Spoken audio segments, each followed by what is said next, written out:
Hello viewers, welcome to H and X academy. Previous lecture में असां magnetism, magnetic field, earth's magnetic field के बारे में discuss कयोसीं ऐं मैग्नेटिज्म जो मुख़्तलिफ़ प्रॉपर्टीज़ पढ़ियूंसीं। अॼु जे हिन लेक्चर में असां इलेक्ट्रोमैग्नेट ऐं इलेक्ट्रोमैग्नेटिज्म जे बारे में डिस्कस कंदासीं। अगर तव्हां असांजे चैनल खे सब्सक्राइब न कयो आहे त हींअर ई सब्सक्राइब कयो, लाइक कयो ऐं पंहिंजे दोस्तनि सां शेयर कयो। Let's begin our lecture.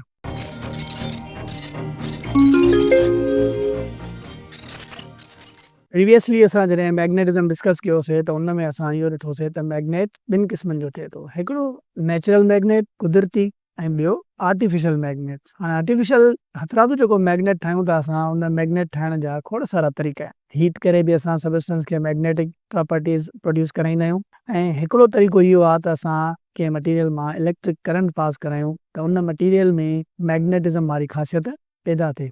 अहिड़े क़िस्म जो प्रोसीजर जंहिंमें असां कंहिं बि मटीरियल में इलेक्ट्रिक करंट जे मदद सां मैग्नेटिज्म प्रोड्यूस करायूं उनखे असां इलेक्ट्रोमैग्नेटिज्म चवंदा आहियूं। जीअं डेफिनेशन में बि लिखियल आहे, the production of magnetism with the help of electric current is called electromagnetism.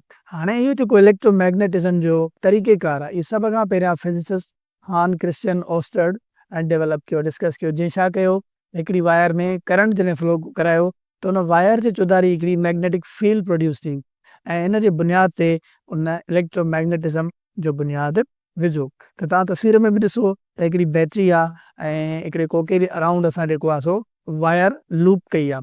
जॾहिं असां हिन बैटरी मां हिन करंट ॾींदासीं त हिन कोके में ऐं हिन वायर में हिकिड़ी मैग्नेटिक फील्ड पैदा थींदी इलेक्ट्रिक करंट जे करे। त हिन में इलेक्ट्रिक करंट जे करे हिकिड़ी मैग्नेटिज्म वारी ख़ासियत आई त असां छा था चऊं, हिते बेसिकली इलेक्ट्रोमैग्नेट प्रोड्यूस थियो आहे, जंहिंखे असां इलेक्ट्रोमैग्नेटिज्म चऊं था पिया। इलेक्ट्रोमैग्नेटिज्म जेको आहे आम ज़िंदगी में इस्तेमालु थींदड़ मुख़्तलिफ़ अप्लायंसिस जो बेसिक फाउंडेशन आहे। जीअं इलेक्ट्रिक मोटर्स आहिनि, असांजा जनरेटर्स आहिनि, लाउड स्पीकर आहे, टेलीविज़न आहे, डोर बेल्स आहिनि, ट्रेन्स आहिनि ऐं मुख़्तलिफ़ ॿिया खोड़ सारा डिवाइसिस। उन्हनि में जेको आहे सो इलेक्ट्रोमैग्नेटिज्म जो फाउंडेशन या इलेक्ट्रोमैग्नेटिज्म जो कानून इस्तेमालु थिए थो पियो। हाणे इन इलेक्ट्रिक करंट जे मदद सां प्रोड्यूस थींदड़ इलेक्ट्रोमैग्नेटिज्म जे बुनियाद ते अलाए केतिरा ई जेको आहे सो डिवाइसिस असांजा कमु कनि था पिया। जीअं मोटर थी वियो, जनरेटर थी वियो, ट्रांसफार्मर थी वियो, इहे सभ जा सभु इलेक्ट्रोमैग्नेटिक डिवाइसिस आहिनि ऐं इलेक्ट्रोमैग्नेटिक इंडक्शन जे बुनियाद ते कमु कनि था पिया। हाणे सम्झंदासीं त इलेक्ट्रोमैग्नेटिक इंडक्शन आहे छा,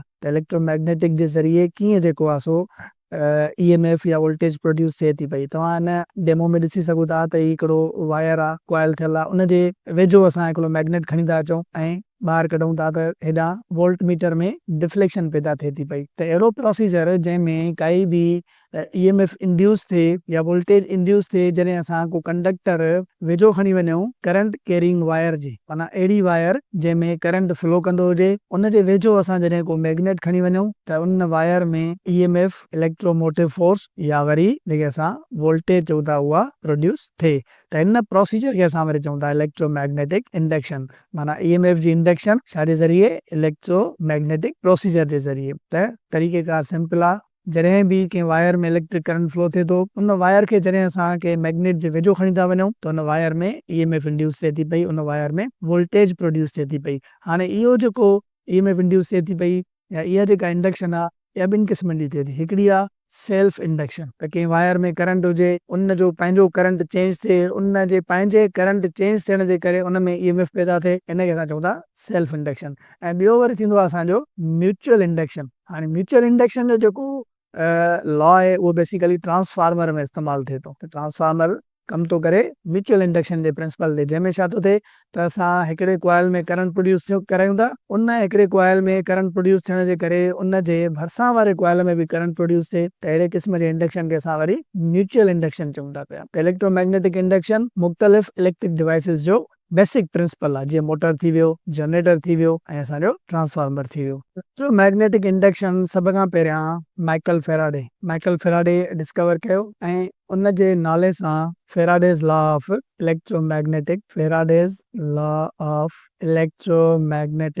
इंडक्शन बि आहे, जेको बेसिकली इहो थो चवे त जॾहिं बि कंहिं करंट कैरिंग वायर या करंट कैरिंग कंडक्टर जे भरिसां का मैग्नेटिक फील्ड ईंदी या कंहिं मैग्नेटिक फील्ड जे भरिसां को करंट कैरिंग कंडक्टर ईंदो त उन कंडक्टर में EMF इंड्यूस थींदी। हाणे इलेक्ट्रोमैग्नेटिक इंडक्शन जेका आहे इहा मुख़्तलिफ़ डिवाइसिस जी एप्लीकेशन बि आहे। जीअं इलेक्ट्रिक बेल थी वियो, त इलेक्ट्रिक बेल जेको दरवाज़ो जे ॿाहिरां असांजो बेल लॻल हूंदो आहे, उन बेल में बि बेसिकली हिकिड़ो इलेक्ट्रोमैग्नेटिक लॻल हूंदो आहे, जेको बेसिकली बटन प्रेस करण सां उन में करंट प्रोड्यूस थींदो आहे, ऐं उन करंट प्रोड्यूस थियण सां उहो बेल जेको आहे सो साउंड जनरेट कंदो आहे। इलेक्ट्रिक मोटर मां तव्हां सवेरे डिस्कस कयोसीं त इलेक्ट्रिक मोटर असांजो इलेक्ट्रोमैग्नेटिक इंडक्शन ते कमु कंदो आहे, उहो बेसिकली इलेक्ट्रोमैग्नेटिक डिवाइस आहे। इलेक्ट्रिक जनरेटर थी वियो, त जनरेटर में बि तव्हां अंदरि ॾिसो ॿ क्वाइल्स ईंदा आहिनि, उहो क्वाइल्स हिकिड़े मैग्नेट जे चौधारी विढ़ियल हूंदा आहिनि, त जीअं ई करंट फ्लो कंदो आहे त हुन क्वाइल्स में मैग्नेटिक फील्ड पैदा थींदी आहे, उन मैग्नेटिक फील्ड जे करे उन वायर में जेको आहे सो इलेक्ट्रोमैग्नेटिक EMF पैदा थींदी आहे, ऐं उहा वोल्टेज प्रोड्यूस करे तव्हांखे ॾींदो आहे, जेका तव्हां बाद में यूज़ कंदा आहियो।